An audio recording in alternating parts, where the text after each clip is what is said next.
بسم اللہ الرحمن الرحیم۔ اللہ تعالیٰ نے سورہ بقرہ میں لوگوں سے خطاب کیا اور فرمایا یا ایھا الناس کلوا مما فی الارض حلالا طیب، اور جو ہم نے تمہیں زمین میں حلال اور پاکیزہ چیزیں دی ہیں اس میں سے کھاؤ، ولا تتبعوا خطوات الشیطان، اور شیطان کی پیروی مت کرنا، انہ لکم عدو مبین، بے شک وہ تمہارا کھلا دشمن ہے۔ اس کے بعد اللہ تعالیٰ البقرہ 72 میں ایمان والوں سے خطاب کرتا ہے، یا ایھا الذین آمنوا، اے ایمان والو، کلوا من طیبات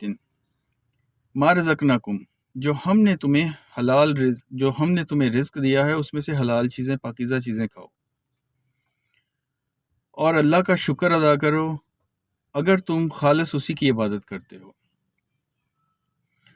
اس کے بعد 173 میں اللہ تعالیٰ ہمیں وہ چیزیں بتا رہا ہے جو ہم پہ حرام ہیں۔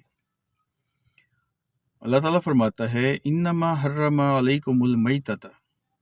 بے شک تم پر حرام کیا گیا ہے مردار، والدم، اور خون، ولحم الخنزیر، اور خنزیر کا گوشت، ماس حرام کیا گیا ہے، وما اہل بہ لغیر اللہ، اور جس چیز پر اللہ کے علاوہ کسی غیر اللہ کا نام پکارا جائے وہ حرام ہے تم پر۔ فمن اضطر،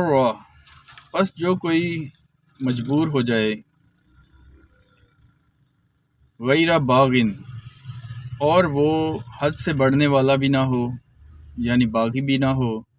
ولا عادن، اور وہ عادی بھی نہ ہو، یعنی زیادتی کرنے والا نہ ہو، فلا اسم علیہ، پس اس پر کوئی گناہ نہیں،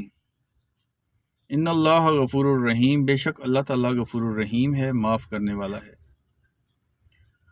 تو اس آیت میں اللہ تعالیٰ نے ہمیں جو ہم پر چیزیں حرام کی گئی ہیں اور جس کسی چیز پر غیر اللہ کا نام پکارا جائے وہ چیزیں ہم پر حرام کر دی ہیں، اور اللہ تعالیٰ نے یہ بھی گنجائش دے دی ہے کہ اگر کوئی مجبور ہو جائے، کسی ایسی پوزیشن میں، حالت میں ہو کہ اس کو کھانے کے لیے کچھ نہیں ہے، تو وہ زندہ رہنے کے لیے تھوڑا بہت لے لے،